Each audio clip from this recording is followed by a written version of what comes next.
200 થયા. એના પછી બોનસ આપ્યું એટલે 400 થયા.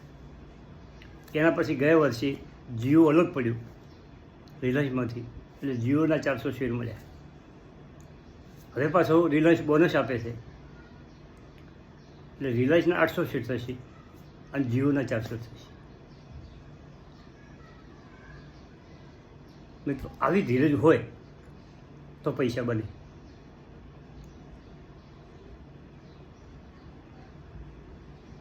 તમારે શેર ખરીદવો તમારા ભાવે ખરીદવા, નક્કી કંપનીને છોડી દેવાની. દોડતી ઉપર ટોચ ઉપર જાય તો ધારો કે મારા પાસે જ્યોતિ રીઝન કંપની પડી છે.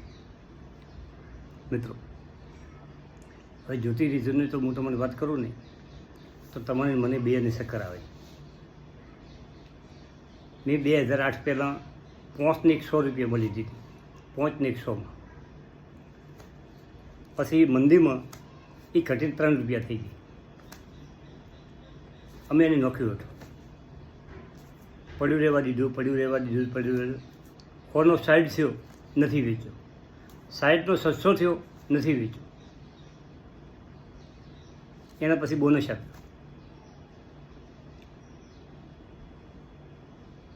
એટલે જે દાખલા તરીકે જેના પાસે 100 શેર હતા એના 1 શેર અમે 2 બોનસ આપ્યા, એટલે 300 શેર થયા. એટલે મારા જે હતા ને એના 3 ગણા શેર થઈ ગયા.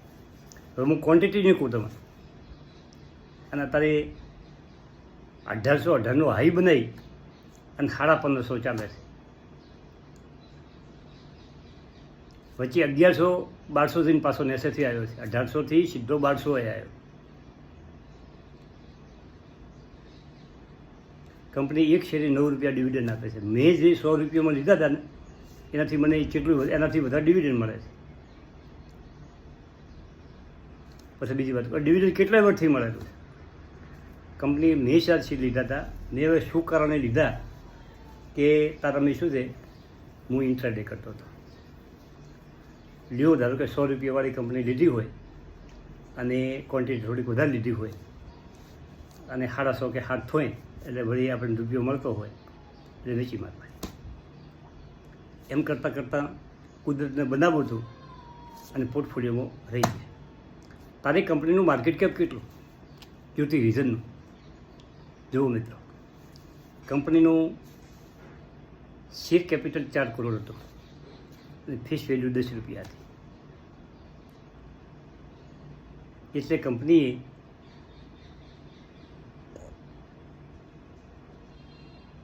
40 લાખ શેર બહાર પડ્યા. એકદમ નાની કંપની. હવે 40 લાખનો 100 રૂપિયા ભાવ એટલે 2 કરોડ ને 40 લાખ, 2 કરોડ એનું માર્કેટ કેપ. એવડી નાની કંપની.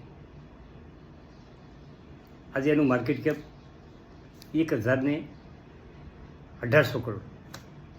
હવે 2 કરોડ 2.5 કરોડવાળી માર્કેટ કેપવાળી અત્યારે 1008 કરોડ માર્કેટ કેપ થયું છે. કેટલા ઘણું થયું? તમે નાની કંપની ખરીદો,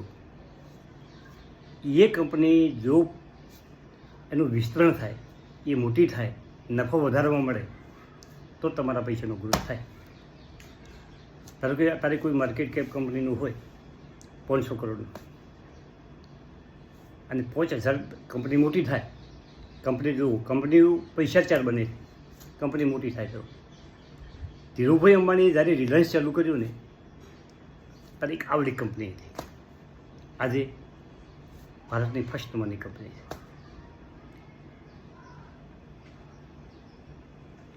નાની કંપનીમાં શેર લેવાનું કારણ શું છે કે તમે ધારો કે એનું માર્કેટ કેપ, તમારા પર ધીરજ હોવી જોઈએ અને યોગ્ય સમયે તમે શેર લીધેલો હોવો જોઈએ તો પૈસા બનશે. પછી એ કંપનીનું જો વેચાણ વધતું હોય, નફો વધતો હોય. હવે હું જ્યારે ધારો કે મારા પાસે જ્યોતિ રીઝન લીધું ને ત્યારે એનો 0 નફો હતો. પછી એનો નફો લાખમાં થવા મળ્યો. 20 લાખ 25 લાખ વર્ષે આવો નફો થાય. પછી કરોડમાં આવી, પછી 2 કરોડમાં આવી. 2 કરોડનો સીધા 4 કરોડ, 4 કરોડના સીધા 12 કરોડ 12 કરોડના સીધા 24 કરોડ, અત્યારે 67 કરોડનો વર્ષે નફો કરે.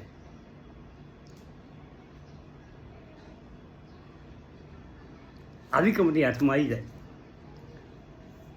આ રીતે પૈસા બને. તમે હોફળા ફોફળા થવામાં પૈસા નહીં બને. એમાં તમને નફો મળશે, રિટર્ન તમારું કદાચ તમે 10% પ્રોફિટ બુકિંગ કરો, 20% કરો, તમારે અનુકૂળ આવે. શેર બજારમાં બધાના મતો અલગ અલગ હોય, પણ મારું મત તો હું આ રીતે ચાલુ રહ્યો છે, બરાબર. અને મારી વાત અલગ છે, તમારી વાત અલગ છે. અત્યારે હું નુકસાન ખમી શકું એમ, કેમ કે મને પ્રોફિટ થયેલું છે. તમે નવા છો, પરંતુ નવા માણસને એ ખબર રાખવાની છે કે તમે અત્યારે રોકાણ જે કરો છો શેર બજારમાં, એ પૈસા તમારા કોમમાં નથી આવવાના. એ રીતે રોકાણ કરો. કોઈ એવી સારી સેક્ટરવાળી કંપનીમાં પૈસા નાખી દો, એ તમારા છોકરાને કે તમારા પૌત્રને ખૂબ પૈસા કમાવાના. એ ગણતરી ચાલો તો પૈસા બનશે. આ બધી શેર બજારની વાતો છે. થેન્ક યુ, આભાર. વિડીયો ખૂબ મોટો થયો છે, ના હોય તો આપણે એના 2 ભાગ કરી નાખો મિત્રો. અચ્છા, આપણે જે વાતો કરી કે જો એનટીપીસી ધમધોકર ચાલી રહ્યો છે શેર, આજે એનો આઈપીઓ આવેલો અને એ એનટીપીસીનો આઈપીઓ જેને લાગશે એ નસીબદાર છે. ઈરડા જેવી કિંમતે આઈપીઓ આવવાનો છે. ઈરડા જેમ 32 રૂપિયા આઈપીઓ આવ્યો હતો અને અત્યારે એ 230 આસપાસ ચાલે છે. 300 ઉપરનો હાઈ બનાવીને પાછો આવ્યો છે. પરંતુ શેર પોર્ટફોલિયોમાં પડ્યા હોય તો રાખવાના, ચિંતા છોડી દેવાની, પણ સમય આપવો પડશે મિત્રો. હવે એનટીપીસીની વાત કરું તો 440 આસપાસ ચાલે છે. એનો પીએ કેટલો છે? 19. સસ્તામાં સસ્તો પીઓ વેલ્યુશનમાં છે, તેમાં દોડેલી છે. એનું માર્કેટ કેપ 4,26,749. મોટી કંપની, પાવર સેક્ટરની મોટી કંપની, ગવર્મેન્ટ કંપની. એના પછી છે સુડલોન.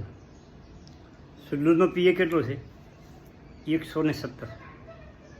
ભાવ 79, 117 પીએ છે અને માર્કેટ કેપ છે 1,07,857. હવે GSW energy, market cap 1,27,468 crore, ભાવ 723 અને પીએ 64. ટાટા પાવર 1,53,663 માર્કેટ કેપ, 481 ભાવ અને 41 પીએ. પીએ એટલે કે વેલ્યુશન જેનું સસ્તું હોય, જેની શેર દીઠ ઈપીએસ કમાણીથી કેટલા ઘણો ભાવ ટ્રેડ થઈ ગયો છે. આ બધું ચેક કરવાનું. થેન્ક યુ, આભાર.